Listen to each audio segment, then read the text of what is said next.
اتنا بڑا جرم ہے، دنیا میں آنا، پیدا ہونا اتنا بڑا جرم ہے،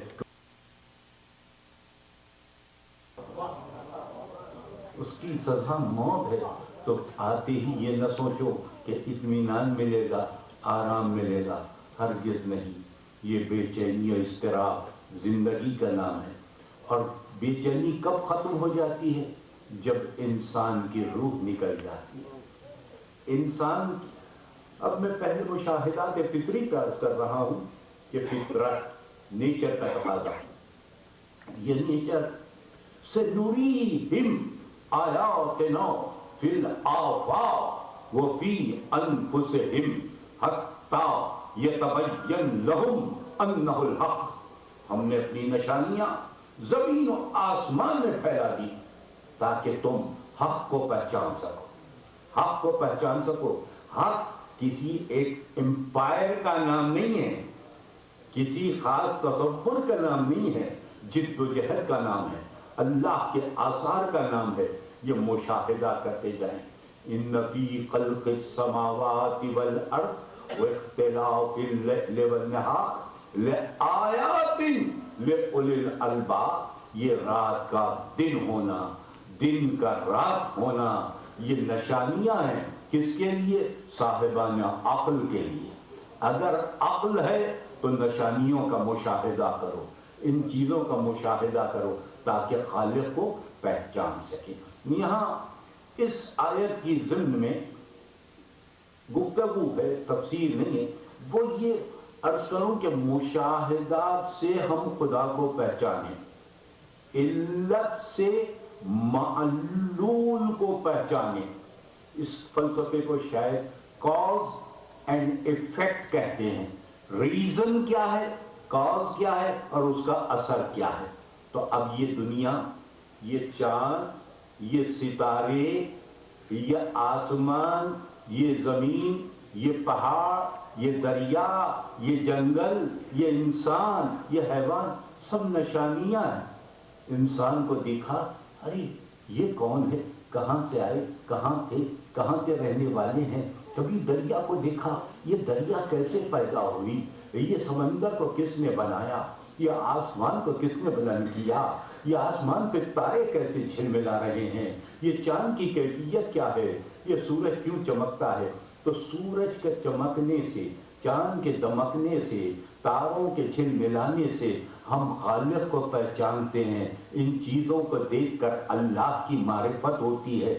یہ نہیں کہ بڑے سے پہاڑ کو دیکھا تو ڈر گئے اور اسی کی پوجا کرنے لگے، بڑے سے درخت کو دیکھا تو اسی کی پوجا کرنے لگے، چاند کو دیکھا، سورج کو دیکھا تو اس کی پوجا کرنے لگے۔ کمال عقل یہ ہے کہ شے کو دیکھ کر خالق کو پہچانو۔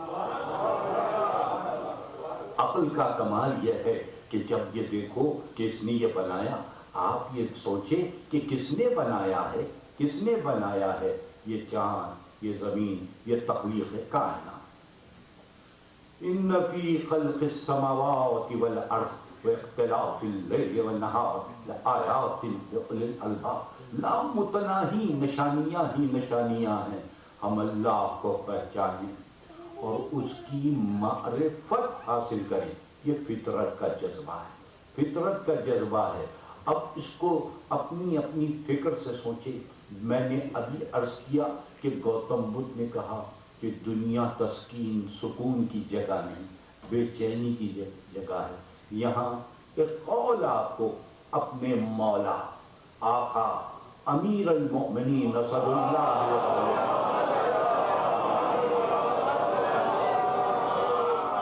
آپ کے لیے نقل کروں۔ عرفت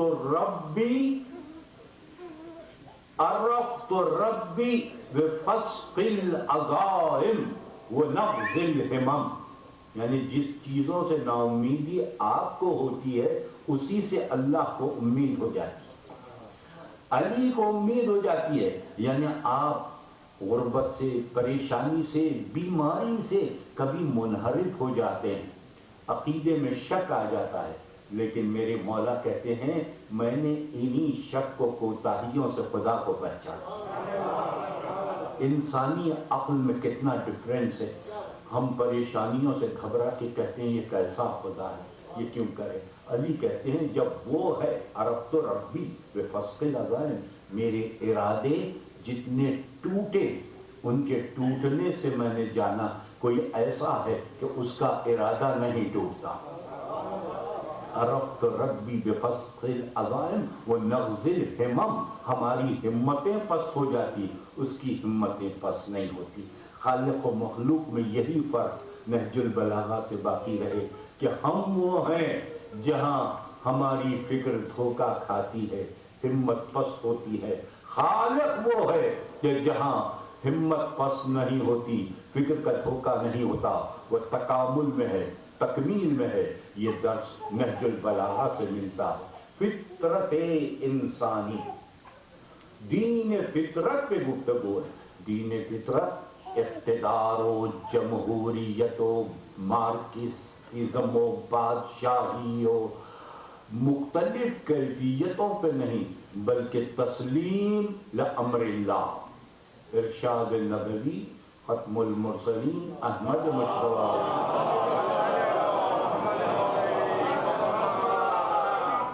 فرماتے ہیں الاسلام التسلیم لامر اللہ. اسلام نام ہے اللہ کے حکم کے مقابل میں تسلیم ہو جائے. ہر منزل پر اللہ کی مرضی کے مطابق چلو اور اس کی مرضی کو اپنی مرضی بناؤ. تسلیم ہو جاؤ. تسلیم ہونا یہ کائنات میں. تو اب دلیل کائنات کے اعتبار سے اختلاف انواع، اختلاف فکر، یہ تو یونیورس کا سسٹم میں نے عرض کیا آپ سے اتنا بڑا ہے، لیکن اس کا تعلق علم حیات سے ہے. کائنات کے بارے میں گفتگو، آسمانوں کے بارے میں گفتگو، یہ میرا موضوع نہیں ہے، بلکہ یہ فلکیات کے ماہرین، علم حیات کے جاننے والے مختلف کیفیتوں میں گفتگو کرتے ہیں.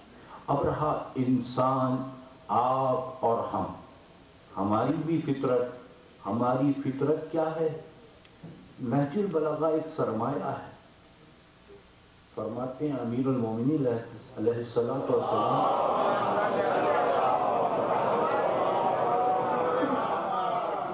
اتزعم انک جرم صغیر وفیک انطوی اعلم الاکبر.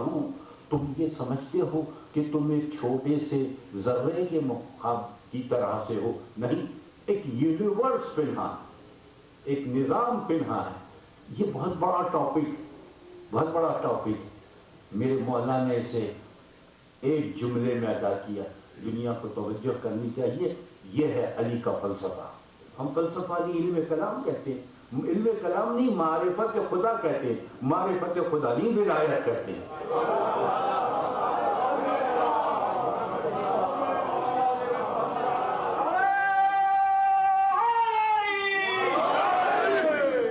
اتزعم انک جرم صغیر، کیا تم یہ سمجھتے ہو کہ تم ایک چھوٹے سے ذرے؟ نہیں، تم میں ایک بڑا نظام کائنات ہے. نظام کائنات، یہ نظام کائنات، یہ سورج، یہ چاند، یہ ستارے. اگر اس چھوٹے سے بدن کو دیکھیے تو ایک مرکز ہے قلب، اور اس مرکز قلب پر حکومت ہے عقل کی. اور یہ ساری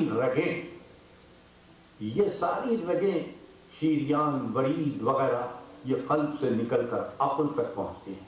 یہ رگیں پہنچ کر ہر طرف خون کو تقسیم کرتے ہیں، جس سے حرکت آتی ہے، جس کی گرمی سے ہم حرکت کرتے ہیں. جیسے دریائیں بستی کو بساتی ہیں، کھیتوں کو زرخیز کرتی ہیں، آبادی آتی ہے، تو یہ خون کی جاری شدہ رگیں پیر سے لے کر سر کی پیشانی تک، انگلی کے ذرے سے لے کے بال تک، ہر جگہ یہ رگیں حرکت کر رہی ہیں. خون حرکت کر رہا ہے. جو کچھ ہوتا ہے آپ دیکھ رہے ہیں کہ آپ کو ایک مکھی نے تکلیف دی، مچھر نے تکلیف دی، اچانک اطلاع پہنچی آپ کے برین تک. تو ہمارے آپریشن کے لیے کیا کیا جاتا ہے؟ ہارٹ بیٹنگ تو رہے لیکن برین کا کنیکشن نہ رہے،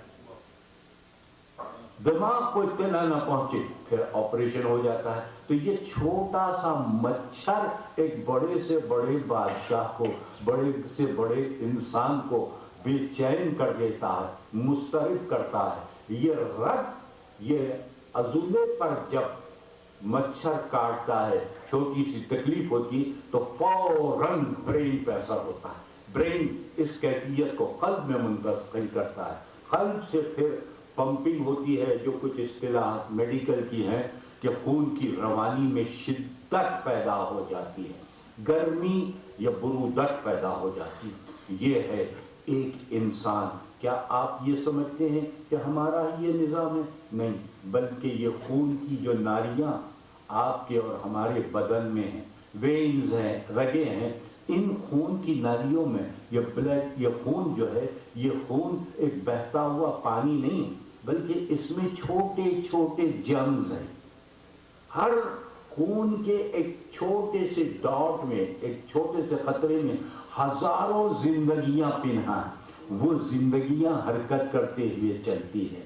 تو یہ ایک نظام منظومہ شمسی، جیسے سورج کے اطراف یہ جوپیٹر ہے یا مارس ہے یا ارتھ ہے یا فلاں ہے، اسی طرح یہ ہمارے دل کے اطراف یہ تمام رگیں، یہ تمام عضلات ایک نظام شمسی یونیورس کی طرح حرکت کر رہی ہیں۔ یہ حرکت کا نام زندگی ہے، یہ زندگی ہے، یہ حیات ہے۔ تو اب پہچانو کہ اتنی کائنات جو ہے جسے ہم دیکھ کے حیران رہتے ہیں، آپ کائنات کو نہیں، اپنے آپ کو دیکھ کے حیران ہو جاؤ۔ ہم اپنے آپ کو دیکھ کے حیران ہو جائیں، کیا کیا چیزیں ایک منظومہ شمسی۔ اسی طرح ایٹمک انرجی کا نظریہ، اس کو عربی میں کہتے ہیں جزء لا یتجزا۔ اس جزء لا یتجزا یعنی وہ حصہ جو ناقابل تقسیم ہے۔ یہی ہمارے عظیم فلسفی صدر المطالعین ملا صدرہ کا نظریہ تھا، atomic energy, negative and positive, یہ ان کا نظریہ تھا۔ لیکن آئنسٹائن نے اس نظریے کو پریکٹیکل کیا۔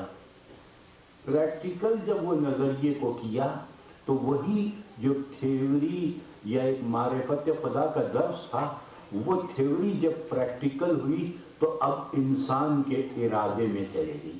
انسان کا ارادہ غالب آ گیا تو نیت المؤمن خیر من عمل و نیت الکافر شر من عمل۔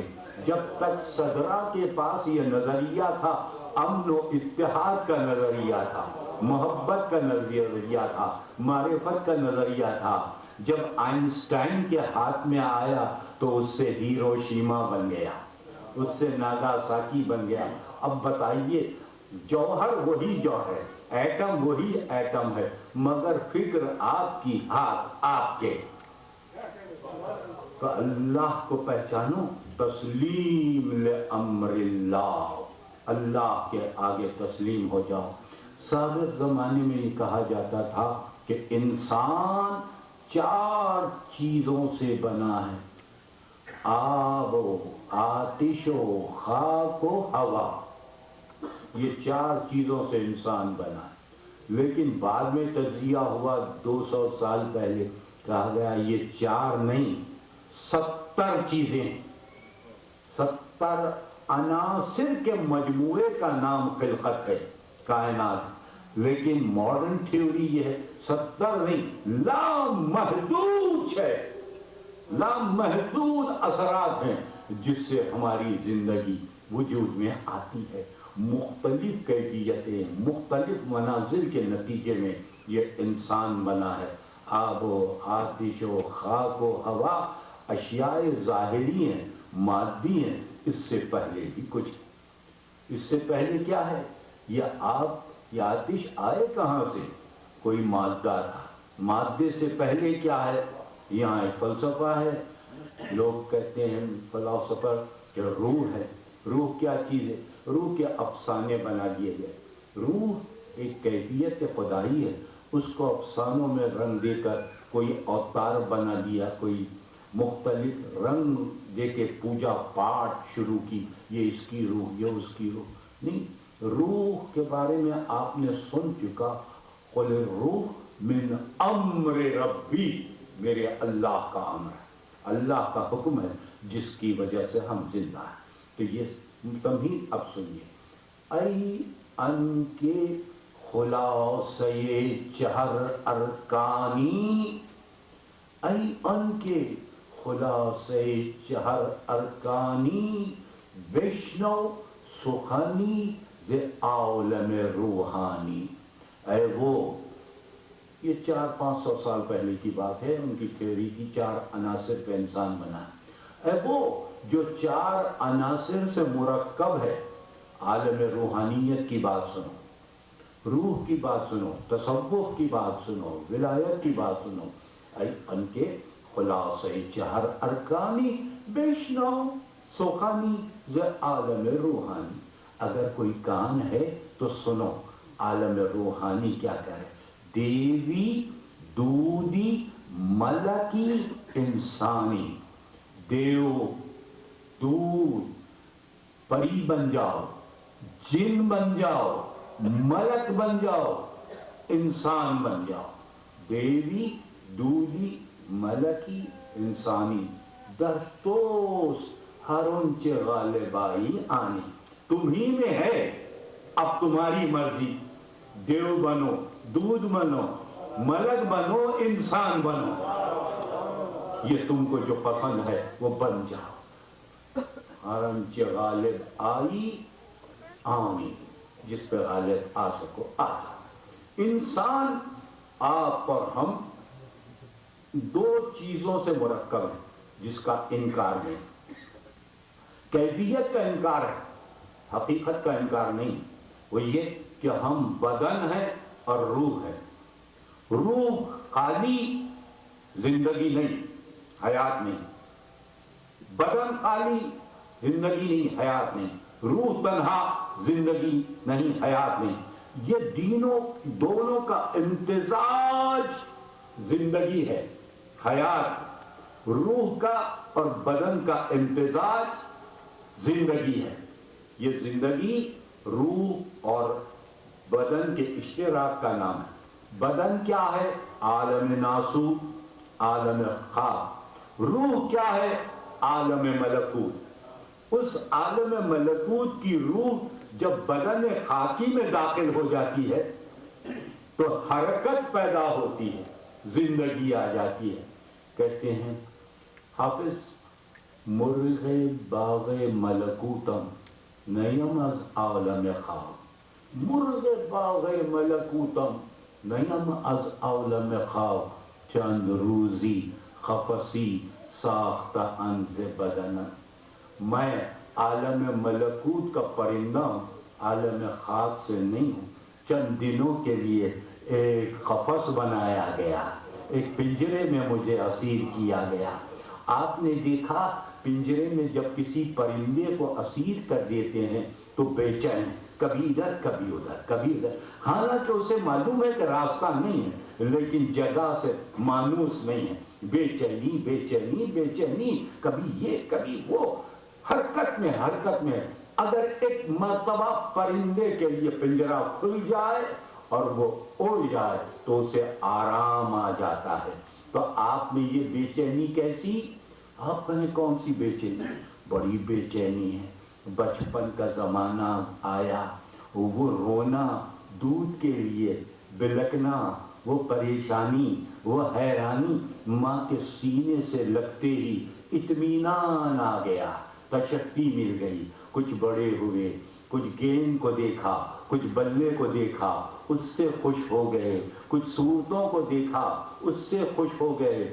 جوان ہوئے، کچھ طلب بڑھ گئی، ارادے بڑھ گئے. کچھ تصور جدید جدید ایجاد ہوتے گئے.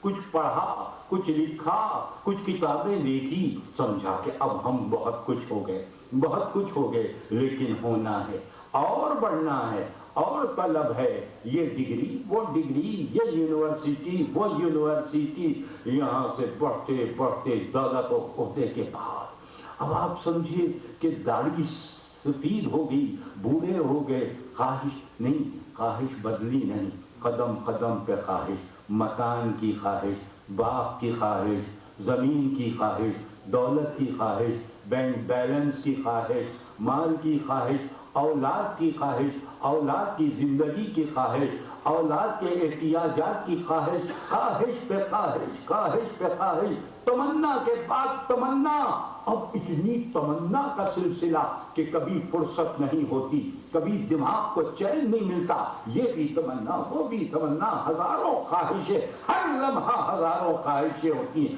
مگر ایک وقت آیا کہ انسان کے اس بدن خاکی سے روح نکل گئی، جیسے روح نکل گئی وہی انسان کبھی جو اسٹالن بن جاتا ہے، کبھی جو نیپولین بن جاتا ہے، کبھی جو دارا شکوہ بن جاتا ہے، کبھی جو الیگزینڈر بن جاتا ہے، کبھی جو جولیس سیزر بن جاتا ہے، کبھی یہ اتنے الیگزینڈر یہاں ہمارے زمانے میں ہیں، جب یہ ایک مرتبہ بستر پہ آخری ہچکی آئی تو اب کہیے ہز میجسٹی کیا چاہیے، ہز ایکسلنسی کیا چاہیے، پریسیڈنٹ کیا چاہیے، ہز ہولینس کیا چاہیے، اب کچھ نہیں چاہیے۔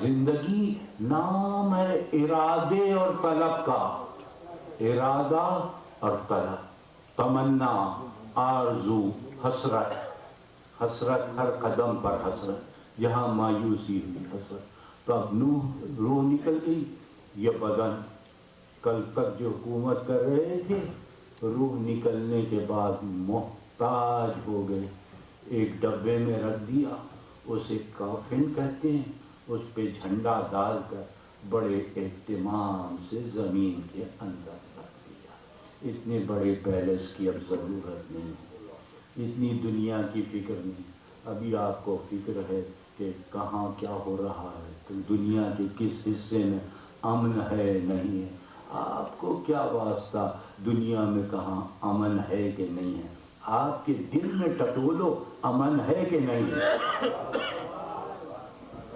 جب دل ہی بے چین ہے تو امن کہاں نصیب ہو سکتا ہے۔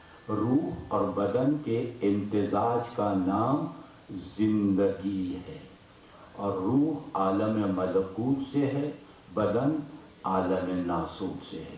روح کی تعریف یسألونک عن الروح قل الروح من امر ربی، حبیب یہ آپ سے پوچھتے ہیں کہ روح کیا ہے، کہہ دو روح میرے رب کے امر کا نام ہے، حکم کا نام ہے، یہ اللہ کا حکم ہے۔ جب اللہ کا حکم آیا زندہ ہو گئے، جب اللہ کا حکم ختم ہو گیا وہی بدن یہاں رہ جائے گا، روح دوسری طرف چلے جائے گی، بس نام چند دنوں کے لیے وہ بھی صفحے ہستی پہ مٹ جاتا ہے، اثر نہیں رہتا۔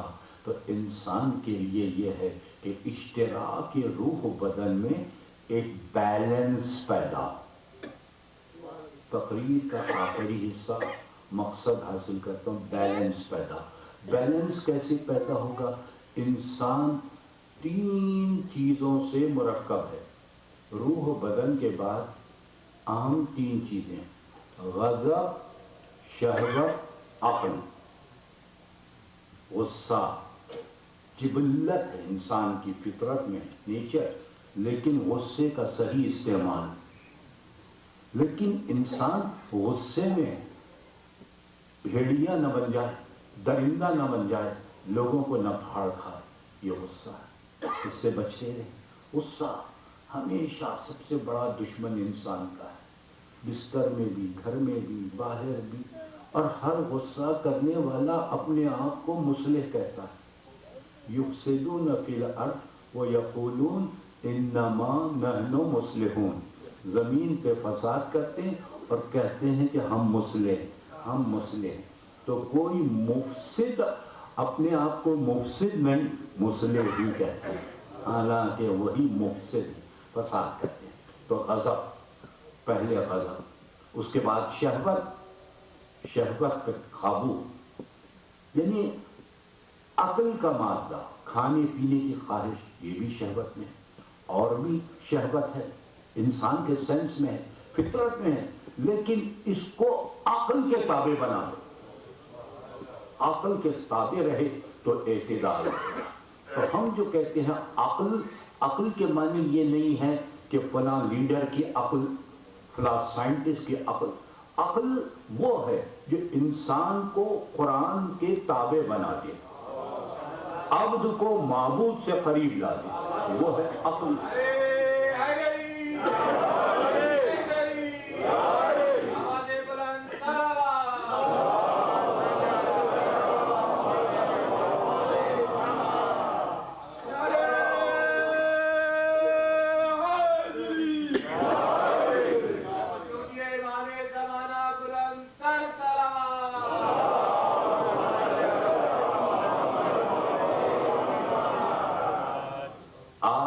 مذہب کی 4 کتابیں معتبر، احادیث کی ہماری 4 کتابیں، کافی، من لا یحضر، تہذیب، استفسار۔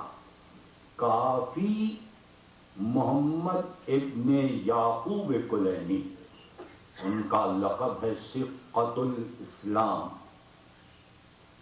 یہ حضرت کے زمانے میں تھے، ان کی سنہ وفات 329 ہجری ہے۔ محمد ابن یعقوب کلینی نے احادیث اہل بیت کو ایک جگہ جمع کیا اور اس کو حسین بن روح کے ذریعے حضرت حجت علیہ السلام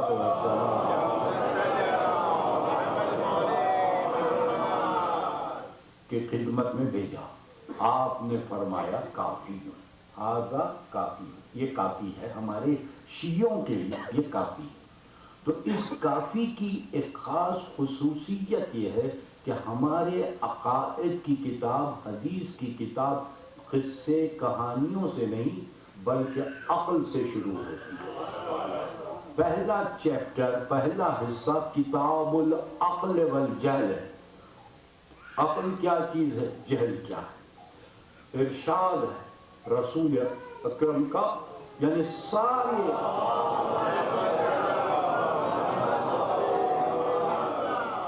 حکم نبی کا سلسلہ ائمہ اہل بیت سے ہے۔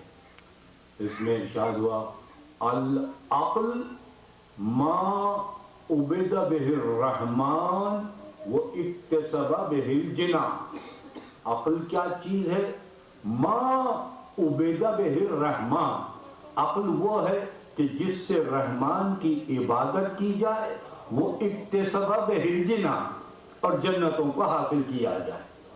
تو عقل ایٹم بم بنانے کے لیے نہیں ہے، عقل نیوکلیئر پاور کے لیے نہیں ہے، عقل بڑے بڑے اپولو بنانے کے لیے نہیں ہے، عقل بڑی بڑی بلڈنگیں بنانے کے لیے نہیں ہے، عقل مال جمع کرنے کے لیے نہیں ہے۔ یہ جتنی اونچی اونچی بلڈنگ ہے، آپ کو معلوم ہے کیا ہوگا، ایک دن یہ نابود ہو جائے گی، ایک دن یہ فنا ہو جائے گی۔ 10,000 20,000 1,00,000 2,00,000 سال کے بعد جو قوم آئے گی وہ تلاش کرتے رہیں گے، یہاں کیا تھا، یہاں کیا تھا، کچھ بھی نہیں معلوم، کوئی اثر نہیں ملتا۔ کئی کروڑ سال کے بعد یہ دنیا یوں جاری رہے گی لیکن کوئی اثر نہیں ہے۔ تو ہم اپنی عقل کو استعمال کر کے بڑی ہوشیاری کو ظاہر کرتے ہیں کہ ہم نے یہ کمال کیا، آسمان تک پہنچ گئے۔ ایک وقت وہ آئے گا نہ کمالات باقی رہیں گے، نہ آپ باقی رہیں گے، نہ آپ کا اثر باقی رہے گا، نہ آپ کی دولت باقی رہے گی۔ باقی تو اللہ کا نام تو رحمان ہے، وہ رحمان، تو رحمان کی عبادت کرو۔ رزلٹ کیا ہے، ثمر کیا ہے، جنت کو حاصل کرو۔ جنت یعنی اس کی مرضی۔ اب جنت کا جو تصور ہے کہ وہاں نہریں ہوں گی، پانی ہوگا، شربت ہوگی، حور ہوں گے، غلمان ہوں گے، نہیں، لذت روحانی، لذت روحانی، یعنی یہ مثال دی گئی کہ آپ کو شہد کی دریا سے کتنا فائدہ پہنچتا ہے، دودھ کے دریا سے آپ کو کتنی مسرت ہوتی ہے، وہ جنت سے محسوس ہو جائے گی، موجود ہو جائے گی۔ یہ نہیں کہ آپ ڈھونڈتے چلیں کہ یہ ہنی کہاں سے ہے، یہ ملک کہاں سے، یہ کہاں سے نہیں، لذت قلب، تسکین قلب جس کی تلاش میں ہے وہ وہیں پر ہے جہاں رحمان سے قربت ہو۔ ما عبد بہ الرحمن وہ اکتسب بہ الجنان، جنتوں کو حاصل کرو، یہ ہے فطرت انسانی۔ اب فطرت انسانی میں غضب بھی ہے، شہوت بھی ہے، عقل بھی ہے۔ عقل کی ہوشیاری یا عقل کا مبتذل نام، عقل کے ابتدائی منازل جو گمراہی کی طرف ہے، ناقص ہے، وہ بادشاہی ہے، دولت ہے، ثروت ہے، اور یہ جب مال دولت مل جاتا ہے تو انسان سرکش ہوتا ہے، انسان باغی ہو جاتا ہے۔ یا ایھا الناس ما غرک بربک الکریم، اے انسان کیا ہو گیا، تو نے اپنے رب کے سامنے غرور کیا، تکبر کیا، تجھے معلوم نہیں بنانے والا ہی وہ ہے، تو انسان میں غرور آیا، غرور آیا، مملکت ملی، اقتدار ملا تو سمجھے کہ ہم سب کچھ ہیں، ہم سب کچھ ہیں، حق کو باطل قرار دیا، حلال کو حرام، حرام کو حلال قرار دیا، احترام نہیں کیا۔ یہ ہے انسانیت کا فلسفہ۔ سن لیجیے، وائنڈ اپ کر رہا ہوں، ختم کر رہا ہوں۔ اقدار مسلمہ فطرت انسانی، فطرت انسانی کے مسلمہ اقدار کیا ہیں؟ اور جب دولت، حکومت، مال مل جاتا ہے تو انسان میں ایک نشہ پیدا ہو جاتا ہے، اس نشے کی وجہ سے انسان اپنے رب کو نہیں پہچان پاتا، تو ایسے موقع پہ رب کو پہچاننا بہت دشوار ہے۔ اللہ کو پہچانو، یہ فطرت انسانی ہے، پستی ہے انسان کی۔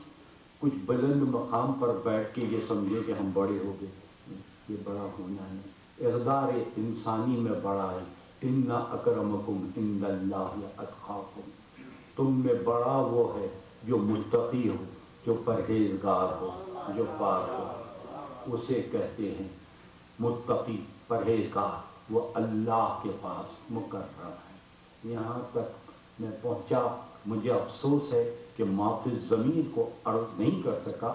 یہ تمہیدی تقریر ہے، انشاءاللہ آنے والی تقریروں میں بہت سے موضوعات جو رہ گئے مجھ سے میں بیان کرتا جاؤں گا، کوشش کروں گا کہ آپ فطرت کے بارے میں غور کریں، فطرت یونیورس، کائنات، فطرت انسان، ماحصل انسان، ماحصل زندگی، ماحصل حیات۔ اور جہاں تکبر آیا، جاتے ہوئے شخص نے اپنے بیٹے کو محبت میں، محبت آپ کے پاس بھی ہمارے پاس، انسان نام ہی ہے محبت کا، اگر دل میں محبت و رحم و مربت نہ ہو وہ انسان انسان نہیں ہے۔ لیکن جائز اور ناجائز کا بھی سوال ہے۔ محبت کے معنی یہ نہیں کہ ہم اپنی نماز اور عبادت کو اپنے محبت کے نثار کر دیں، نہیں، محبت اس لیے ہے کہ عبادت و تقرب الہی کو باقی رکھے۔ جب ملک مل گیا، مملکت مل گئی، اقتدار مل گیا، اپنے بیٹے کو اپنا جانشین بنا دیا۔ دنیا اتنی اندھی ہے محبت میں، جو قریش کا ٹریڈیشن تھا، قریش کی اکثریت کی، جو کچھ انہوں نے فیصلہ کیا، دنیا نے مانا، دنیا نے مانا، ایک کے بعد دیگر مانتے رہے۔ جب پردہ چاک ہو گیا، اقبال کی زبان میں کہوں، چون خلافت رشت از قرآن گسیخت، حریت را زہر اندر کام ریخت۔ جب خلافت نے قرآن سے اپنا رشتہ توڑ لیا، حریت میں انقلاب آ گیا۔ چون خلافت رشتہ از قرآن گسیخت، حریت را زہر اندر کام ریخت۔ تیغ لا از میاں بیرون کشید، از رگ ارباب باطل خون کشید۔ تیغ لا کو کھینچ کر لا الہ کی تیغ سے رگ کو کاٹ دیا خلافت کی، حکومت کی رگ کو کاٹ کر الا اللہ کو باقی رکھا۔ یہ لا کی تیغ سے خود کر گئے، اپنا خون بہا کے کہا خون میرا ہے، لیکن یہ سلطنت ختم، یہ اقتدار ختم، یہ اقتدار ظاہری و خلافت ختم، حق کی طرف آؤ، قرآن کی طرف آؤ۔ ایسے بھی 60 ہجری میں حاکم شام دنیا سے رخصت ہوا، ولید حاکم مدینہ نے طلب کیا 4 بڑے صحابہ کے فرزند کو، بیعت کا طالب تھا، حسین ابن علی پہچان گئے، نانا کی خبر پہ گئے، خدا حافظی کی، چلے بڑے دھوم سے مدینے سے چلے۔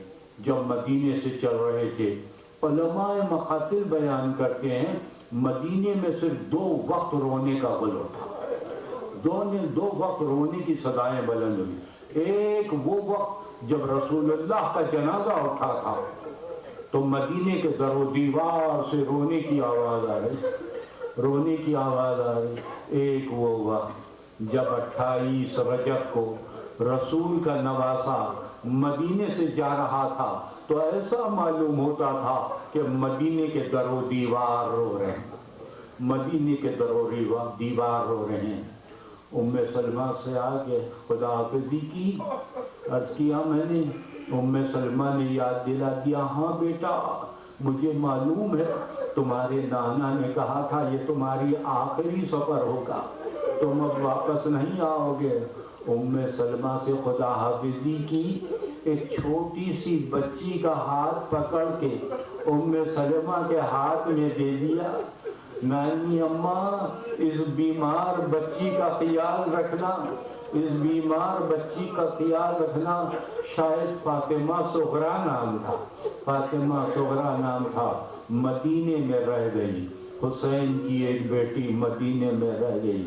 چلے مولا چلے، فاطمہ صغرا کو ام سلمہ کے حوالے کیا، چلے قافلہ تیار ہوا، عباس بنی ہاشم چاہنے والے احباب سب روانہ ہوئے، بڑی شان و شوکت سے چلے، چھپ کے نہیں گئے، ڈر کے نہیں گئے، بڑے اعلان کے ساتھ اعلان کلمہ حق کے لیے چلے اور اپنی پالیسی کو ڈکلیئر کرتے ہوئے چلے۔ اُرِيدُ أَنْ أَأْمُرَ بِالْمَعْرُوفِ وَأَنْهَىٰ عَنِ الْمُنْكَرِ، میں امر بالمعروف و نہی عن المنکر کے لیے جا رہا ہوں۔ انی لمخرج عشرا ولا بطرا ولا مفسدا ولا ظالما، نہ میں فساد کے لیے جا رہا ہوں نہ ظلم کے لیے جا رہا ہوں، امر بالمعروف کے لیے جا رہا ہوں۔ اپنی پالیسی کو ڈکلیئر کر کے مدینے سے چلے۔ یہ امن کا قافلہ ہے، محبت کا قافلہ ہے، سلامتی کا قافلہ ہے۔ حسین آئے، مکہ معظمہ میں پہنچے، شاید 5ویں تھی شعبان کی، 5ویں تھی شعبان کی، ہمارا مولا مکے کی سرزمین پہ پہنچا، قربانی دی، طواف کیا، ٹھہر گئے کہ مدت ہو جائے تو حج کے ایام میں حج بجا لائے۔ ارادہ حج کا تھا، حج کے لیے آئے تھے، قربانی کو لے کے آئے تھے۔ ایک بات چھوٹی سی یاد آئی، کہتا چلوں، جب حسین مکہ آئے تو بعض اصحاب نے کہا فرزند رسول ہمیشہ یہ طریقہ تھا جب آپ مکے میں آتے، حج کے لیے آتے تو اپنی قربانیاں ساتھ لے کے آتے، بہت سی قربانیاں ساتھ لے کے آتے، آج آپ کے ساتھ قربانیاں نہیں ہیں، ساتھ قربانیاں نہیں ہیں۔ فرمایا ابن عباس تم کو نہیں معلوم حسین حج حقیقی کے لیے آیا، حج حقیقی کے لیے آیا ہے، تم دیکھو گے میری قربانیوں کو، میری حقیقی قربانیوں کو دیکھو گے۔ آواز دی عباس، آؤ عباس، عباس آگے، آواز دی علی اکبر، علی اکبر آ گئے، اون محمد آ گئے، قاسم ابن حسن آ گئے، سب جب جمع ہو گئے کہا دیکھو یہ میری قربانیاں ہیں، یہ حقیقی قربانیاں ہیں. حسین حج حقیقی کے لیے آیا. حسین حج حقیقی کے لیے آیا ہے. مکے میں یہ بتلایا رہے، مگر افسوس محمد کے نواسے کو مکے میں امان نہ ملی. مکے میں چین نہ ملا. لوگ یہ چاہتے تھے کہ حج کے موقع پر فرزند رسول کو قتل کر دیں، فرزند رسول کو قتل کر دیں. حضرت کو یہ خیال گزرا کہ میرے خون بہہ جانے کی وجہ سے خانہ کعبہ کی بے حرمتی ہوگی، بے حرمتی ہوگی. لوگ یہ کہیں گے بعد میں جان بچانے کے لیے خانہ کعبہ میں رہ گئے، اس لیے خون بہہ گیا، احترام نہ رہا خانہ کعبہ کا. حسین نکلے، حج کو عمرے میں تبدیل کر کے چلے. ایک معلوم منزل کی طرف رواں ہوئے. صحرا کو کاٹتے ہوئے نامعلوم منشا کی طرف جب گئے، گزرتے گزرتے ایک منزل پہ پہنچے. دور سے ایک جنگل نظر آیا. کچھ تجربے کار لوگوں نے کہا مولا اس راستے میں تو کوئی جنگل نہیں ہوتا، یہ ڈیزرٹ ہی ڈیزرٹ ہے، صحرا ہی صحرا ہے. جب غور کیا دیکھا کچھ نیزے نظر آ رہے ہیں، کچھ تازیانے نظر آ رہے ہیں. دیکھا کہ ایک لشکر آ رہا ہے، ایک لشکر آ رہا ہے. جنگ کی ٹیکنیک یہ ہوتی ہے کہ جنگ کرنے والے پہلے حملہ کر کے مخالف کو ختم کر دیتے ہیں. لیکن ساقی کوثر کا بیٹا جنگ نہیں چاہتا تھا، جنگ کے لیے نہیں آئے تھے. کہا عباس آنے دو لشکر آتا ہے، ہم بات کریں گے. جب لشکر آیا، حر کا لشکر تھا، ابن زیاد نے بھیجا تھا حر کے لشکر کو حسین کو روک دے، حسین کو روک دے. آیا حر، فرزند زہرا سے کہا فرزند رسول آپ کوفے کی طرف نہیں جا سکتے، کسی اور منزل کی طرف جائیں. ایسے میں عباس جری کو غیظ آ گیا، اس سے میں چاہتے تھے کہ جنگ کریں. فرزند رسول نے کہا عباس ٹھہرو، عباس ٹھہرو، یہ جنگ کا وقت نہیں ہے. اس لشکر کو دیکھ رہا ہوں، یہ لشکر پیاسا ہے، یہ لشکر پیاسا ہے. میرے بھائی یہ پیاسے ہیں لوگ، تم تو ساقی کوثر کے بیٹے ہو، انہیں پانی پلاؤ، پانی پلا دو، پانی پلاؤ. عباس نے سب کو پانی پلایا، ہر ایک کو پانی پلایا.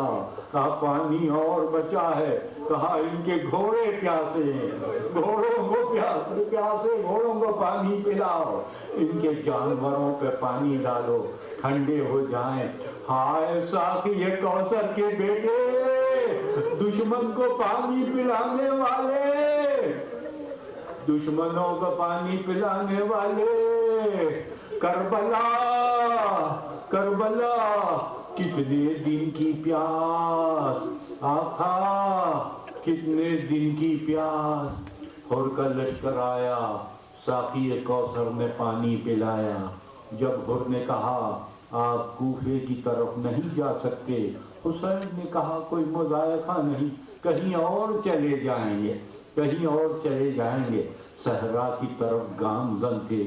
چلتے چلتے ایک وادی پہ آب و گیاہ میں پہنچے. یہاں جا کے حسین کا گھوڑا رک گیا، رک گیا. حسین نے کہا کیا بات ہے، یہ میرا گھوڑا کیوں نہیں چلتا؟ دوسری سواری منگائی گئی، دوسری سواری آئی، حسین نے دوسری سواری بدلی، پھر تیسری سواری آئی. ایک ایک کر کے 7 گھوڑے، 7 سواریاں تبدیل کی. کہا یہ کون سی منزل ہے، کیا وجہ ہے کہ یہ اسپِ باوفا نہیں چلتا ہے، کیوں آگے نہیں چلتا، یہ کون سی منزل ہے؟ وہاں ٹھہر گئے، گھوڑے سے اترے. فرمایا جاؤ دیکھو نزدیک بیابان میں کوئی آباد ہو تو بلا کے پوچھو.